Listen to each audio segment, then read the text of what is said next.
ఓం నమో వెంకటేశాయ.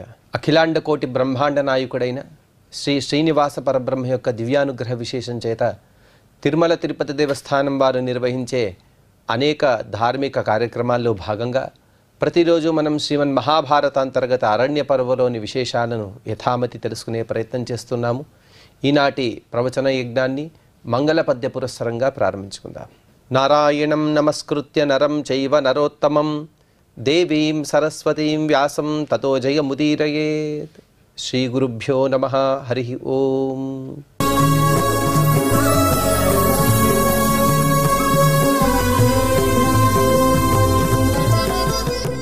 మార్కండేయ మహర్షి ద్వారా ధర్మరాజ ప్రభుతులు శ్రీకృష్ణ పరమాత్మ యొక్క సన్నిధానంలో, నారద మహర్షి గారి సన్నిధానంలో, అలాగే ఎందరో తాపస జనులు వారందరూ కూడా ఒకచోట చేరగా గొప్ప జ్ఞానయజ్ఞాన్ని నిర్వహిస్తున్నారు.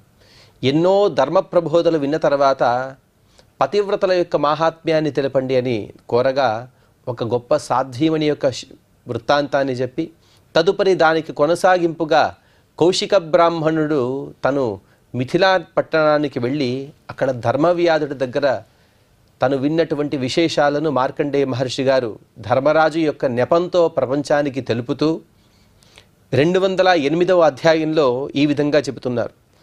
మార్కండేయువాచ సత్ విప్రమథోవాచ ధర్మవ్యాధో యుధిష్ఠిర యదహమాచరే కర్మ ఘోరమేతదసంశయం.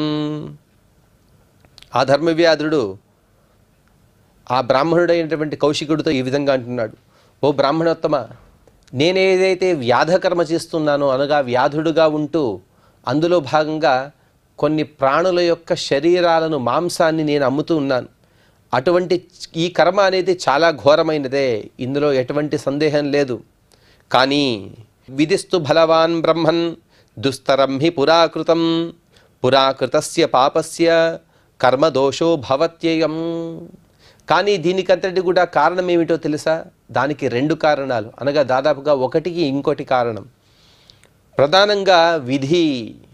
ఈ విధి ఏదైతే మన పాలనలో లిఖిస్తుందో, మన లలాటంలో, మన నుదిటిపైన ఏదైతే తలరాతగా రాస్తుందో దాన్నే చేయాలి కదా. నా తలరాతలో ఈ విధంగా చేయాలని ఉంది కాబట్టి నేను ఆ మాంసక్రేతగా ఉన్నాను. అలాగే దానికి కూడా మరొక కారణం ఉంది. అదేమిటంటే నేను పూర్వజన్మలో చేసుకున్నటువంటి కర్మ. పురాకృతస్య పాపస్య కర్మదోషో మమ. పూర్వజన్మలో ఎంతో పాపం చేసి ఉంటే కానీ ఇటువంటి పాపకర్మ నేను చేయలేదు కాబట్టి అందుకోసమే, అనగా నా కర్మానుసారంగా నేను చేస్తున్నానయ్యా. దోషస్యైతస్య వై బ్రహ్మన్ విఘాతే యత్నవానహం విధినాహి హతే పూర్వం నిమిత్తం ఘాతుకో భవేత్. అలాగే విధి మన పాలనలో, మన లలాటంలో ఏదైతే రాతను రాస్తుందో దాన్ని దాటడం అనేది అత్యంత దుష్కరం. ఈ వ్యాధ జన్మ అనేది నా పూర్వజన్మ దుష్కర ఫలమే. పూర్వజన్మలో ఎన్నో పాపాలు చేస్తే కానీ ఈ జన్మలో ఇటువంటి నీచ కృత్యాన్ని నేను చేస్తున్నాను. తను చేసేటువంటి కర్మ గురించి చక్కగా తెలిసినవాడు, కానీ ముందు కూడా చెప్పబోతున్నాడు, తన పరంపరగా వచ్చినటువంటి కర్మ కాబట్టి నేను ఇది దోషభూయిష్టంగా నేను భావించటం లేదు. అలాగే ఆ దోష నివారణార్థం ఈ జన్మలో నేను ఇటువంటి కర్మలు చేస్తున్నాను, కానీ తదుపరి జన్మలో కూడా ఇటువంటి కర్మలే నాకు తారసపడకూడదు అనే ఒక భావనతో ఆ ప్రయత్నంలో నేను ఎన్నో కర్మలు చేస్తున్నాను. విధి ప్రాబల్యం చేత నేను ప్రయత్నించినప్పటికి కూడా ఇప్పుడు ఈ జన్మలో నేను ఈ ఉద్యోగాన్ని నేను వదలేకపోతున్నాను. ఎందుకంటే నాకు పరమాత్మ ఇచ్చినటువంటి ఉపాధి, ఈ ఉపాధి అనేది లేకపోతే నా కుటుంబం గడవదు కాబట్టి నేను మాంసక్రేతగా ఉన్నాను. పరమాత్మ ప్రతి జీవికి కూడా మృత్యువుని ముందుగానే నిర్ణయిస్తాడు, కానీ హంతకుడుగా ఒకడుంటాడు. వాడెవడుంటే కేవలం నిమిత్త మాత్రుడు మాత్రమే. ఉదాహరణకి నేను ఒక పశువుని ఈరోజు నేను వధించాను అని అనుకో, నేను వధించాను నేను చెప్పుకుంటూ ఉంటాను, కానీ నేను స్వేచ్ఛగా దాన్ని వధించలేను. పరమాత్మ యొక్క ఇచ్ఛ, పరమాత్మ యొక్క సంకల్పం ఉంటే మాత్రమే నేను ఆ పనిని చేయగలను. కాబట్టి ఆ విధంగా నేను వ్యాధుడుగా ఉంటూ ఈ కర్మలకు నిమిత్త మాత్రంగా ఉంటున్నాను. దీనిపైన ఎటువంటి వ్యామోహం లేదు, అనగా అటువంటి ప్రాణులను వధించాలని, లేకపోతే ఆ మాంసాలని భోజనం చేయాలని, దాన్ని భోగం చేయాలని ఇటువంటి ఏ అభీష్టాలు నాకు లేవు. కాబట్టి నేను ఇక్కడ నిమిత్తుడిని మాత్రమే. నిమిత్త భూతా హి వయం కర్మణోస్య ద్విజోత్తమ ఏషాం హతానాం మాంసాని విక్రీణామీహ వైద్విజ తేషామపి భవేద్ధర్మః ఉపయోగేన భక్షణే దేవాతిథి భృత్యానాం పితॄణాం చాపి పూజనం. ఓ బ్రాహ్మణోత్తమ, ఈ ఘోర కర్మలో నేను నిమిత్తుడిని మాత్రమే. ఇంతకుముందు చెప్పిన విధంగా ఇక్కడ చనిపోయినటువంటి మృగాలు, వాటి మాంసాలు నేను విక్రయిస్తున్నాను. ఆ మాంసం పాడయ్యే లోపలే అది ఒక సద్వినియోగం కావాలి. అది కూడా ధర్మమే కదా. నేనేదో వాటిని అలా చంపివేసి ఏదో మూలన పడేయట్లేదు. అది కూడా ఇంకొకరికి ఉపయోగానికి రావాలని నేను కోరుకుంటున్నాను. అది కూడా మహాధర్మమే. అలాగే దేవతలను పూజించడం, అతిథి యొక్క సత్కారము, కుటుంబాన్ని పోషించడం, పితృదేవతలను పూజించడం, ఇవి కూడా ధర్మకార్యాలు. ఈ అన్ని ధర్మకార్యాలు కూడా నేను చేస్తున్నాను. కానీ ఒక విషయం చెబుతాను విను. ప్రతి ఒక్క మనిషికి కూడా ప్రతి ఒక్క ఉపాధి ఉంటుంది. ప్రతి ఒక్క పనిని చేస్తాడు. ప్రతి ఒక్క పని అనగా ఒక చేతిని ఇలా ఎత్తినా కూడా, లేకపోతే మన శ్వాసోచ్ఛ్వాసలైనా, ఇవన్నీ కూడా మనం కేవలం బాణం లాంటి వాళ్ళం. ఇవన్నీ కూడా, ఈ కర్మలన్నీ కూడా మనకి ఎప్పుడో సంధించబడ్డాయి. అది ఆ సంధానకర్త అనేది పరమాత్మయే. ఆ పరమాత్మ యొక్క సంధానం వలనే మనం ఆయా కర్మలను చేస్తున్నాము. కాబట్టి ఇందులో ఇది నాకు కావాలి, ఇది నాకు వద్దు అనే అనుకునే అవకాశం లేదు. కాబట్టి నా పూర్వజన్మార్జిత కర్మానుసారంగా నేను ఈ కర్మలను చేస్తున్నాను. ఓషధ్యో వీరుధశ్చైవ పశవో మృగపక్షిణః అన్నాద్య భూతా లోకస్య ఇత్యపి శ్రూయతే శృతి. ఓ బ్రాహ్మణోత్తమ, ఈ ప్రపంచంలో ఎన్నో వస్తువులు పెరుగుతున్నాయి. ఎన్నో జీవులు ఈ ప్రపంచంలో పుట్టి పెరుగుతున్నాయి. ఉదాహరణకి ఓషధులు, తృణాలు, లతలు, అలాగే మృగాలు, పక్షులు, ఇవన్నీ కూడా అనాది కాలం నుండి పుట్టినటువంటి ప్రాణులే. అనగా జీవుడే ఈ భావంతో పుడుతూ ఉంటాడు. అవన్నీ కూడా ఒక్కొక్కరికి ఒక్కొక్క సమయంలో ఆహారంగా ఉంటూ ఉంటాయి. జీవో జీవస్య జీవనం. ఒక జీవుడు తన మనుగడను కొనసాగించాలంటే మరొక జీవిని ఆహారంగా తీసుకునే తన మనుగడను కొనసాగించాలి. ఈ మాటను మనం వింటూనే ఉంటామయ్యా. అలాగే మృగపక్ష్యాదులు కూడా ఆహారంగా ఎన్నో వేరే వేరే పక్ష్యాదులను సంహరించి వాటిని స్వీకరిస్తూనే ఉంటాయి. ఆత్మమాంస ప్రసాదేన శిబిరో శీనరో నృపః స్వర్గం సుదుర్గమం ప్రాప్తః క్షమావాన్ ద్విజసత్తమ. నేనేదో మాంసక్రేతగా ఉన్నాను, నేనొక్కడనే అధర్మం చేస్తున్నామని కొందరు అంటూ ఉంటారు. కానీ అది అబద్ధం. ఎందుకో తెలుసా? వారి వారి మాంసాన్ని ఉపయోగించి కూడా ఎందరో సద్గతిని పొందారు. ఉదాహరణకి తన యొక్క మాంసాన్ని ఇచ్చియేనే శిబి చక్రవర్తి, తను కూడా ఉషీనరుడు, తను కూడా తన మాంసాన్ని ఇచ్చియేనే సుదుర్గమమైనటువంటి స్వర్గాన్ని పొందాడు. క్షమావాన్ ద్విజసత్తమ. ఓ బ్రాహ్మణ శ్రేష్ఠ, అతను ఎంతో క్షమావంతుడు. అటువంటి వాడు అనగా తన మాంసం చేత కూడా స్వర్గాన్ని పొందవచ్చయ్యా. మనం కొంతకాలం క్రితం ఆ కథను విన్నాం. ఆ సందర్భంలో అది కష్టమైనప్పటికీ కూడా మనం పొందబోయేటువంటి లక్ష్యం ఏదైతే ఉందో గొప్ప లోకాలు, ఆ గొప్ప లోకాల ముందు ఈ కష్టం చాలా చిన్నదే. స్వధర్మ ఇతి కృత్వాతు నత్యజామి ద్విజోత్తమ పురాకృతమితి జ్ఞాత్వా జీవామ్యేతేన కర్మణ.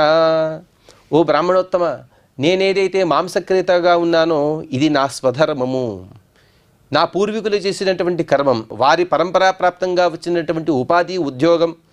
అందుకోసం ఈ వృత్తిని విడిచిపెట్టడం అనేది నాకు సాధ్యం కాదు. అందుకోసమే ఈ వృత్తిని అవలంబిస్తూ నా జీవితాన్ని నేను కొనసాగిస్తున్నాను, నా కుటుంబాన్ని నేను పోషిస్తున్నాను. రాజ్ఞో మహానసే పూర్వం రంతిదేవస్య వైద్విజ ద్వే సహస్రేతు వధ్యేతే పశూనాం అన్వహం తదా. అసలు ఒక జీవిని సంహరించడం అనేది ఎంతో పాపం అనేది నీకు తెలుసు, నాకు తెలుసు. వేదాలు ఘోషిస్తూ ఉన్నాయి, పురాణాలు స్మృతులు చెబుతూనే ఉన్నాయి.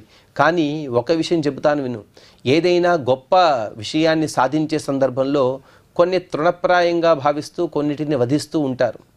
దానికి ఉదాహరణగా చెప్పనా, రంతిదేవుడు అనే ఒక గొప్ప రాజుగారు, అతను ఎన్నో యజ్ఞయాగాలు చేశాడు. ఒక యాగంలో అయితే దాదాపుగా 2000 పశువులు అతని యూపస్తంభానికి అన్ని ప్రాణులను కట్టి వాటిని వధించి అక్కడ హోమాదులు చేశారు. అంటే నీవు చెప్పిన విధంగా మాంసక్రేత లేకపోతే మాంసాన్ని భుజించడం, మాంసాన్ని వాడటం నిషిద్ధమైతే రంతిదేవుడు కూడా చేసినది నిషిద్ధ కర్మనే. కానీ అతను గొప్ప లోకాలను పొందాడంటే అర్థం ఏమిటంటే స్వార్థం కోసం మాంసాన్ని ఉపయోగించకూడదు, అది అధర్మము. నేను కూడా ఎటువంటి స్వార్థ భావన లేక మాంసాన్ని ఉపయోగిస్తున్నాను కాదా, కాబట్టి తప్పు లేదు. అహన్యహని వధ్యేతే 2 గవాం తథా సమాంసం దదతో హ్యన్నం రంతిదేవస్య నిత్యశః.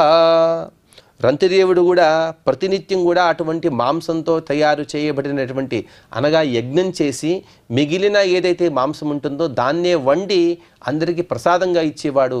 సరిగా మనం అర్థం చేసుకోవాలి. ఇక్కడ కేవలం వారందరూ కూడా ప్రసాద రూపంలో స్వీకరించేవారు మాంసాన్ని. వారు భోగం కోసమో లేకపోతే జిహ్వా చాపల్యం కోసమో ఇంకొక ప్రాణిని వధిస్తే మాత్రం అది పాపమే. యజ్ఞం కోసం వధిస్తే మాత్రం పరిమితంగా, అందులోనూ కూడా శాస్త్రం స్పష్టంగా చెబుతోంది. ఎంత మాంసాన్ని వాడతారు అంటే దాదాపుగా ఒక మాష ప్రమాణం అనగా ఒక ఉద్దు గింజ ఎంతైతే ఉంటుందో అంత మాత్రమే మాంసాన్ని స్వీకరిస్తారట యజ్ఞం చేసిన తర్వాత, హోత్రాదులు ఇత్యాదులు. అతులా కీర్తిరభవత్ నృపస్య ద్విజసత్తమ చాతుర్మాస్యే చ పశవః వధ్యంత ఇతి నిత్యశః అగ్నయో మాంసకామాశ్చ ఇత్యపి శ్రూయతే శృతిః యజ్ఞేషు పశవో బ్రహ్మన్ వధ్యంతే సతతం ద్విజైః. ఆ రంతిదేవుడు కూడా హోమాదులు చేసి ఆ పుణ్యం చేత అతను ఎంతో కీర్తిని పొందాడు, ఎంతో గొప్ప లోకాలను పొందాడు. అగ్నులు మాంసకాములు అని శాస్త్రం చెబుతోంది. అనగా అగ్నిదేవుడు ఏం చేస్తాడంటే కొన్ని సందర్భాలలో మాంసాన్ని తను ఆకాంక్షిస్తూ అనగా ఆ పశువుల యొక్క ఏవైతే శరీర భాగాలుంటాయో వాటిని స్వీకరిస్తూ పైన ఉండేటువంటి ప్రకృతిని శుద్ధి చేసి తద్వారా చక్కటి వర్షాన్ని కురిపిస్తాడు. దాన్ని వేదంలో చెబుతారు. ఏస్యామగ్నయో జుహ్వతో మాంసకామాహ అనేది శృతివచనం. ఆ శృతివచనానికి అనుగుణంగా ఎన్నో యజ్ఞాల్లో ఎన్నో పశువులను వధిస్తూ ఉంటారు. అందుకోసమే పశువధ అనేది అన్ని చోట్ల కూడా దోషకరము కాదు, కొన్ని చోట్ల అది గుణకరమే, అది మంచిదే.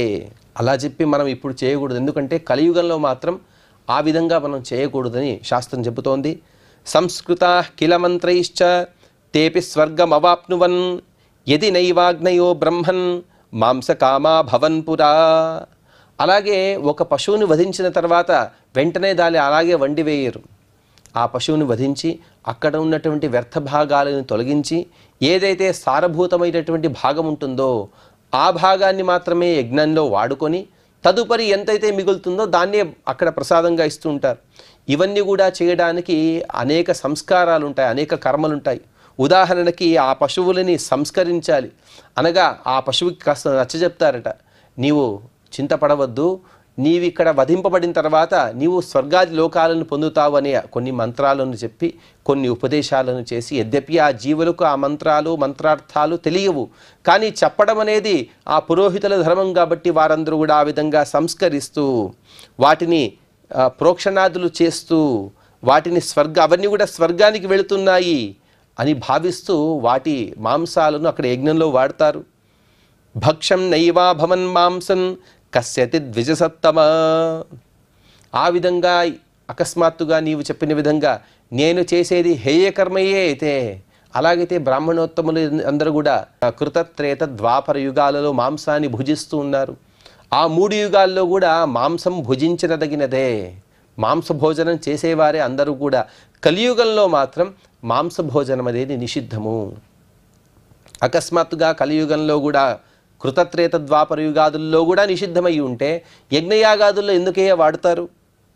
అత్రాపి విధిరుక్తశ్చ మునిభిః మాంసభక్షణే దేవతానాం పితॄణాం చ భుంక్తే దత్వాపి యస్సదా యథావిధి యథాశ్రాద్ధం న ప్రదుష్యతి భక్షణాత్. అందుకోసమేనయ్యా మాంసాన్ని భుజించాలని కూడా దానికి కూడా ఒక కారణం ఉండాలి. ఏదైతే ఎప్పుడు పడితే అప్పుడు ఏ రోజు అంటే ఆ రోజు మాంసాహారాన్ని స్వీకరించకూడదు. అత్రాపి విధి ఉక్తః. మాంసభోజనంలో కూడా ఒక విధి ఉంది. అది ఎప్పుడో తెలుసా? కొన్ని నిమిత్తాల్లో మాత్రమే మాంసాన్ని భుజించాలి. అవేవి అంటే దేవతానాం, దేవతల యొక్క ఆరాధన అనగా యజ్ఞయాగాదులు. అనగా ఏ యజ్ఞంలో ఎటువంటి పశువును వాడాలో కొన్ని సపశు యజ్ఞాలు, కొన్ని అపశు యజ్ఞాలు. సామాన్యంగా మనం ఇంట్లో నిర్వహించేటువంటి చిన్న చిన్న కర్మలు అవన్నీ కూడా అపశు యజ్ఞాలు. వాటికి పశువుల యొక్క బలి అవసరం లేదు. కొన్ని చాతుర్మాస్యాది ఏవైతే హోమాలు ఉంటాయో వాటికి మాత్రం పౌండరీక ఇత్యాది యాగాలు, అశ్వమేధ యాగాలు, వాటికి సపశీఘ్నాలు అని చెబుతారు. అందులో పశువులను బలి ఇచ్చి మనం తదుపరి ఆ మాంసాన్ని వాడుకోవాలి. అలాగే పితృణాం, పితృశ్రాద్ధంలో కూడా పూర్వకాలంలో శశమాంశం అనగా కుందేలు యొక్క మాంసాన్ని వాడేవారు. ఆ కథ కూడా ముందు రాబోతూ ఉన్నది. ఆ విధంగా యథావిధి శాస్త్రంలో చెప్పిన విధంగా మాంసాన్ని వాడి శ్రాద్ధాదులు చేసి మితంగా ఆ మాంసాన్ని భుజిస్తే అది దోషకారి కాదు. అమాంసాశీ భవత్యేవం ఇత్యపి శ్రూయతే శృతి భార్యాం గచ్చన్ బ్రహ్మచారి మృతౌ భవతి బ్రాహ్మణః. అదే విషయాన్ని స్పష్టంగా కూడా చెబుతున్నాడు. విధి ప్రకారంగా సంస్కరింపబడినటువంటి మాంసాన్ని ఎవరైతే భుజిస్తారో వారు మాంసం తిన్నట్టే కాదు. ఎందుకంటే తన ఇచ్ఛతో, లేకపోతే జిహ్వా చాపల్యం వలనైనా, లేకపోతే శరీర పుష్టి కోశమైనా వారు మాంసాన్ని భుజించడం లేదు కాబట్టి. కానీ యజ్ఞప్రసాదం కోసం, యజ్ఞప్రసాదం అనే నిమిత్తము, అది కూడా చాలా అల్పంగా రుచి ఉన్నా లేకపోయినా పరమాత్మ యొక్క ప్రసాదంగా భావిస్తూ వారి మాంసాన్ని భుజిస్తే వారు కూడా మాంసాన్ని భుజించనట్టే, వారు కూడా శాకాహారులే. సత్యానృతే వినిశ్చిత్య అత్రాపి విధిరుచ్యతే సౌదాసేన తదారాజ్ఞ మానుషా భక్షితాద్విజ శాపాభిభూతేన భృశం అత్ర కిం ప్రతిభాతి మే. నాయన, జ్ఞానకర్మలు ఏవైతే ఉంటాయో వాటిని నిశ్చయించుకోవాలి. అక్కడ కొన్ని విధులు చెబుతారు. అందులోనూ కూడా కొన్ని జ్ఞానకర్మలు, కొన్ని యజ్ఞయాగాది కర్మలు, వాటికి అనుగుణంగా కొన్ని కర్మల యొక్క విభాగం అనేది జరిగి ఉంటుంది. కొన్ని కర్మలలో ఖచ్చితంగా కూడా మాంసాన్ని వాడతారు. ఉదాహరణకి కూడా చెబుతున్నారు, సౌదాసీన తదారాజ్ఞ. సౌదాసుడనే ఇక్ష్వాకు వంశంలో వచ్చినటువంటి ఒక రాజుగారు, అతను కూడా తన భార్య అయినటువంటి దమయంతి ఆవిడ చెప్పిన విధంగానే ఒకనాడు తన ఇంట్లో శ్రాద్ధం ఉంటే ఆ శ్రాద్ధానికి వంట వండమని తన వంటవాడికి చెప్పాడు. ఆ వంటవాడు ఎవడు అంటే ఇతని పైన కక్ష పెంచుకున్నటువంటి ఒక రాక్షసుడే. ఆ రాక్షసుడే ఇక్కడ వంటవాని వేషంలో వచ్చాడు. ఎప్పుడైతే వశిష్ఠ మహర్షి గారు ఇక్కడ భోజనానికి వస్తున్నారని తెలిసిందో ఆ వంటవాడు ఏం చేశాడంటే ఏదో జంతువుల యొక్క మాంసాన్ని వండకుండా నరమాంసాన్ని వండేశాడు. వంటవాడు నరమాంసాన్ని వండాడని సౌదాసుడికి తెలియదు. అలా తెలియక తను వడ్డనైతే చేసేశాడు సౌదాసుడు. ఎందుకంటే తన ఇంట్లో శ్రాద్ధం ఉంది కాబట్టి వశిష్ఠ మహర్షి గారికి భోజనం పెట్టి ఆ భోజనంలో నరమాంసాన్ని వడ్డించాడు. కానీ వశిష్ఠ మహర్షి గారికి తెలిసిపోయింది ఇతను నరమాంసాన్ని వడ్డించాడని. వెంటనే శాపం ఇచ్చేశారు, నీవు రాక్షసుడైపోయావని. కానీ విచిత్రం ఏమిటంటే వెంటనే రాక్షసుడైపోయాడు. ఈ సౌదాసుడు కూడా సామాన్యుడు కాదు, ఎంతో తపస్సు చేసినవాడు. నాకు తెలియకుండా అకస్మాత్తుగా నా వంటవాడు చేసినటువంటి అపరాధానికి నన్ను శపిస్తారా, మిమ్మల్ని కూడా నేను శపిస్తానని తన చేతిలో నీళ్లు వేసుకున్నాడట. నీళ్లు వేసుకున్న వెంటనే అతని భార్య, సౌదాసుని భార్య వచ్చి అతన్ని ఆపుతుంది. స్వామి, మీరు చేసే పని ఏమిటి? మీరు ఇంటికి వశిష్ఠ పురోహితులను ఎందుకు పిలిచారు? మీ తండ్రి గారి యొక్క శ్రాద్ధం ఉందని. అలా ఆహూతులైనటువంటి గొప్ప తపస్సంపన్నులైనటువంటి మన కుల పురోహితులైనటువంటి మన కుల గురువులైన వశిష్ఠుల వారిని మీరు శపిస్తున్నారు కదా, ఇది అధర్మం కదా అని చెప్పిన వెంటనే ఆ సౌదాసుడు పలికాడు, సరే నేను చేతిలో నీటిని వేసుకున్నాను, ఈ నీటిని ఏం చేయను, ఎందుకంటే నీటి అభిమంత్రణ అయిపోయింది, ఇక దీన్ని ఎక్కడో చోట వేయవలసిందే కదా అంటే ఆవిడ చెబుతుంది, నీ కాళ్లపైన వేసుకోమని చెబుతుంది. వెంటనే ఆ సౌదాసుడు తన కాళ్లపైన వేసుకున్నాడు. ఆ నీటి యొక్క అభిమంత్రణం చేయబడిన ఆ నీటి యొక్క ప్రభావం చేత అతని కాళ్ళు కూడా, అతని పాదాలు కల్మషమైపోయాయి. అందుకోసమే అతనికి కల్మాషపాద అని పిలిచారట. అటువంటి కల్మాషపాదనుగుడుగా చెబుతున్నారు. సౌదాసేన తదారాజ్ఞ మానుషా భక్షితాద్విజ. అతనేం చేశాడంటే తర్వాత ఏదో ఒక కారణం చేత శక్త్యాది అనేక మహర్షులను తను భక్షించి శాపాభిభూతేన భృశమత్ర కిం ప్రతిభాతిమే. అతను కూడా ఈ విధంగా మాంసాన్ని భక్షించకూడదు అని తెలిసినప్పటికీ కూడా అతను కూడా తన ఇంట్లో శ్రాద్ధంలో మాంసాన్ని వాడాడు కదా, ఇది కూడా ధర్మబద్ధమే కదా అంటే ఒక నిమిత్తంగా మాంసాన్ని వండితే ఎటువంటి దోషం లేదు, కానీ అనిమిత్తంగా అలా జిఫా చాపల్యాది కారణం చేత మాంసాదులను స్వీకరిస్తే అది దోషమే. అలాగే ఇంకొక విషయాన్ని కూడా చెబుతున్నాను. స్వధర్మ ఇతి కృత్వాతు నత్యజామి ద్విజోత్తమ పురాకృతమితి జ్ఞాత్వా జీవామ్యేతేన కర్మణ. అలా అయితే నీవెందుకయ్యా మాంసాన్ని విక్రయిస్తున్నావు, వేరే ఉపాధులు స్వీకరించవచ్చు కదా అంటే ధర్మవ్యాధుడు చెబుతున్నాడు, నేను ఈ మాంసక్రేతగా ఉండేది కేవలం నిమిత్త మాత్రమే. దీనివలన నాకు ఎటువంటి ప్రయోజనం లేదు. ఎందుకంటే పరులు ఇంకొకరు వధించినటువంటి మాంసాన్ని, ప్రాణుల యొక్క శరీరాన్ని నేను అమ్ముతున్నాను. ఈ పనిని నేనైనా చేయవచ్చు, నేను వదిలివేస్తే మరొకడైనా నా స్థానంలో ఉండి చేస్తాడు. కానీ నా పురాకృతం ఇది జ్ఞాత్వా, నా పరంపరగా వచ్చినటువంటి కర్మ కాబట్టి నేను ఇది చేస్తున్నాను, అంతేగాని దీనిపైన నాకు ఎటువంటి వ్యామోహం అనేది లేదు. స్వకర్మ త్యజతో బ్రహ్మన్ అధర్మ ఇహ దృశ్యతే, స్వకర్మ నిరతో యస్తు ధర్మస్స ఇతి నిశ్చయ. స్పష్టంగా చెబుతున్నాడు. స్వకర్మ అనేది సర్వారంభాహి అని భగవద్గీతలో చెప్పిన విధంగా అన్ని ఆరంభాలు కూడా ఏ విధంగా అయితే మంట వచ్చే ముందు పొగ ఎలాగైతే ఉంటుందో ధూమేనాగ్ని రివావృతాహ అని చెబుతారు. అన్ని కర్మలు కూడా అగ్ని రాకముందు వచ్చేటువంటి పొగలాగా అన్ని కూడా దోషభూయిష్టంగానే ఉంటాయి. కానీ మనిషి తను సాధించాలనే తపన, అలాగే అతని యొక్క ధర్మ నిబద్ధత వలన ఆ కర్మలన్నీ కూడా శుద్ధమవుతాయి. అలాగే నా కర్మ అనగా నా పరంపరా ప్రాప్తమైనటువంటి ఏదైతే ఈ మాంస విక్రేతగా ఉన్నానో ఇది నా పరంపరా ప్రాప్తం. కానీ ఇందులో పాపం ఉన్నప్పటికీ కూడా నేనేం చేస్తున్నాను, స్వకర్మధనతో యస్తు ధర్మస్స ఇతి నిశ్చయ. తన పరంపరా ప్రాప్తమైనటువంటి కర్మలను ఎవరైతే చేస్తారో వారు ధర్మాన్ని ఆచరించినట్టే. నాకు దీనిలో ఎటువంటి వ్యామోహాలు లేవు కాబట్టి నేను చేసినది ధర్మమే. పూర్వం హి విహితం కర్మ దేహినం న విముంచతి, ధాత్రా విదిరయం దృష్టః బహుధా కర్మ నిర్ణయే. పూర్వజన్మలో చేసినటువంటి కర్మ ఏదైతే ఉంటుందో అదంతా కూడా ఆ శరీరాన్ని ధరించినటువంటి మనుష్యుని విడవదు. అతను పూర్వజన్మలో ఎన్నో పాపాదులు చేసి ఉంటాడు. ఆ పాపాలకు అనుగుణంగా ఇతను ఒక్కొక్క శరీరాన్ని పొందుతాడు. పూర్వం మనం చెప్పుకున్నాం, ఉదాహరణకి దేవతార్చన చేయని వాడు పందిగాను పుడతాడు, అబద్ధం చెప్పిన వాడు కుక్కగా పుడతాడు, నీళ్లు దానం చేయని వాడు బల్లిగా పుడతాడు. అటువంటి నిమిత్తాల వలన అటువంటి శరీరాలను పొందినా కూడా అతన్ని ఆ కర్మ అనేది అలాగే పట్టుకొని కూర్చుని ఉంటుంది. ఎంతవరకో తెలుసా, ఆ కర్మల యొక్క ఫలితాన్ని భోగం చేసే వరకు. అది శుభ ఫలితమైన అశుభ ఫలితమైన రెండిటిని కూడా భోగం చేసే వరకు కూడా ఆ కర్మ ఫల భోగాలు, వాటికి చతుర్ముఖ బ్రహ్మగారే ఎన్నో మార్గాలను ఏర్పాటు చేశారు. కాబట్టి జీవుడు ఖచ్చితంగా కూడా ఆ కర్మలను అనుభవించవలసినదే. ద్రష్టవ్యాతు భవేత్ ప్రజ్ఞ క్రూరే కర్మణి వర్తత, కథం కర్మ శుభం కుర్యాం కథం ముచ్చే పరాభవాత్. అలాగే నేను ఈ కర్మలు ఆచరించే సమయంలో కూడా ఎన్నోసార్లు అనుకుంటూ ఉన్నాను, నేను దీనికన్నా ఎంతో ఉత్తమమైనటువంటి ఉద్యోగాన్ని పొందాలని. కానీ నా కర్మ, నా పరంపరా ప్రాప్తమైనటువంటి విధిని నేను వదిలివేస్తే అదే అధర్మం కాబట్టి నేను నా ఉద్యోగాన్ని నేను వదలటం లేదు.